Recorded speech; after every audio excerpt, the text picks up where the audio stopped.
So good to meet you at our global motivational meeting. We are reading world's pictures book, These God's Words, that inspire billions of people, families, communities, countries, and the whole world. And will help you to just read these quotes and practice in your daily life. As we're reading this holy book from the beginning, please find all the chapters down the Civilian channel. And let's see what God prepared for us today. Law and punishment. Government can enforce law to protect their citizens, restrain evildoers, and promote the general welfare. God is the origin of law. He created this universe to function according to the laws of science and implanted the conscience within each human heart to know right from wrong. The constitutions and the statutes that constitute a nation's laws approximate the heavenly law. That is why they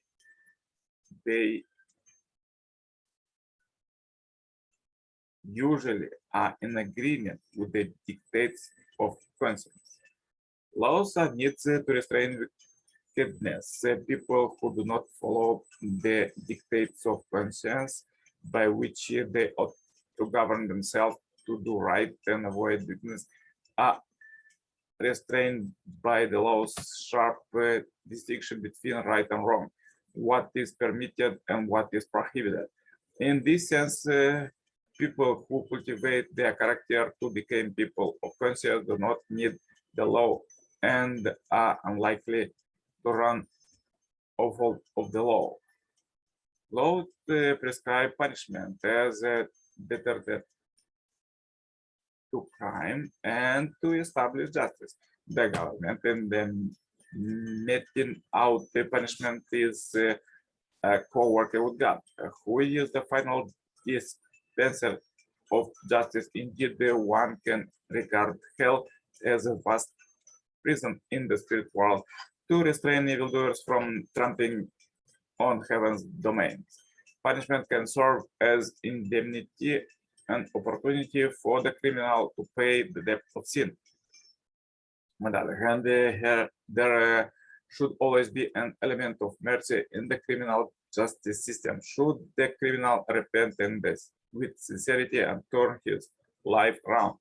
Father Moon teaches that the chief purpose of prison should be education and rehabilitation. This was, in fact, the core idea of the 20th century movement to convert prisons where inmate languished themselves into penitentiaries, where they could be rehabilitated through work and education.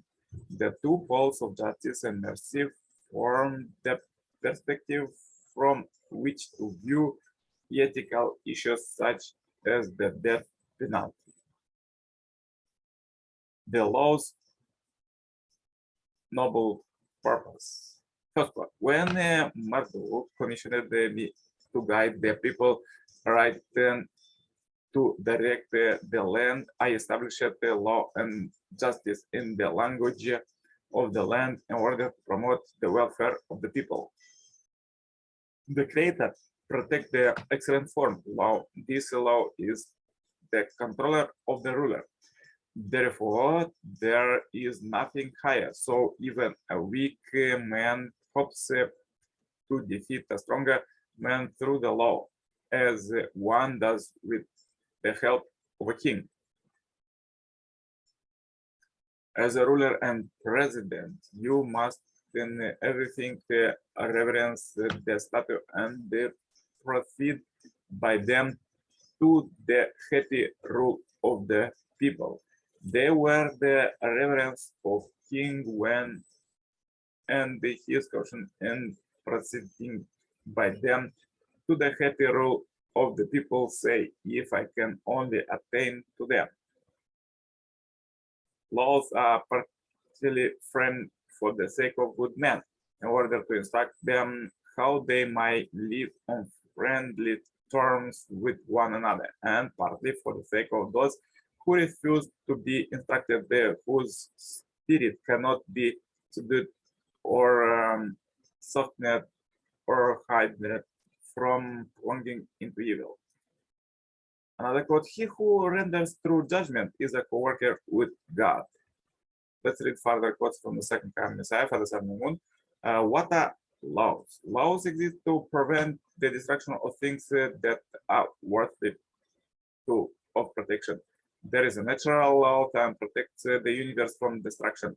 Likewise, nations have laws to protect the society from destruction. Once we understand the purpose of laws, we can appreciate the importance of obeying them. Every country has its laws, whose purpose is to maintain goodness.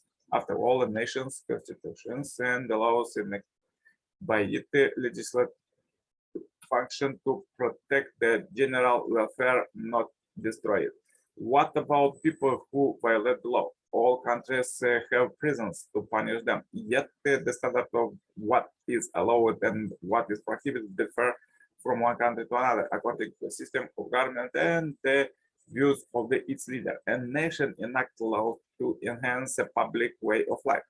It places restrictions on people who live only to satisfy selfish desire and desires of the body. The law sets limits on such self-centered activities. The more self-centered they are, the narrower are the limits of the law set. Human laws today are based on Roman law, and Roman law are the foundation of the world culture. However, human morals are based on the conscience. Conscience precedes law. Society needs the laws because its members seek a social order that is in agreement with their untamed conscience. In the end, where human laws have their basis the heavenly law. The law should set a bright light distinguishing right from wrong. Doesn't American law, based on its constitution, set up a standard of right and wrong? And the law does not punish people for serving the public. You can do infinite amount of public service.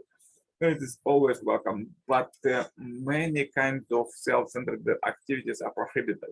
Wherever you self-centered actions damage the public, that law gets in the way.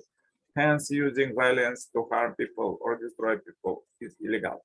Vandalizing people's building is illegal. From the perspective when someone speaks harsh, vituperative words that hurt others, he also violates the heavenly law. Why should you obey the law of your nation? You might think that's a bad law. I know that some crooked congressman introduced the bill and got it passed, so I am not going to obey that law. I will follow my own law. Nevertheless, laws are made to preserve the freedom of the nation as a whole. And the nation's freedom is a higher good that the preference of particular individuals or groups. From this perspective, it is right to obey the law. By the same token, God's law protects the freedom and integrity of the entire universe, above and beyond the desire of any of its creatures. At the human fall, evil started first, ahead of goodness. Hence, we must make effort to suppress evil and elevate goodness. What strategy shall we use? First, we should take control over our arrogance. The fall occurred when human beings exalted themselves and pushed God aside. That was the beginning of Satan's nature. Arrogance is the desire to elevate oneself without regard to law and discipline or to how it may affect the surroundings, environment, or the social order. An arrogant person has no regard to duty of law. How do we describe a person who lives in accordance with the law? Do we say he is arrogant? And no, we say he is or she is a honest person. The Korean word of honesty, composed of the Chinese characters mean right and mean straight. The law establishes what is straight. With the law, we separate good from evil and distinguish between right and wrong.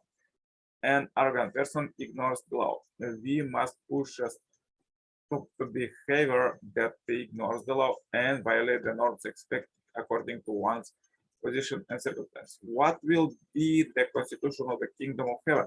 It will establish the power of love and foster the life force of love. All laws in the kingdom of heaven will be for protecting love. So powerful quotes for today. If you have difficulties, please watch one more time this video, share this video, and subscribe as we end this billions Happy Life Subscribers Marathon. Contact me for consultation, cooperation, and become a member of this Heavenly Parents Holy community globally. Receive Heavenly Kingdom citizenship right now. Contact is below. See you tomorrow with more powerful quotes and the turn on suggestion playlist. Choose the best one for you and listen God's words. Stay blessed all the day. Bye bye. Yours, Nicolae.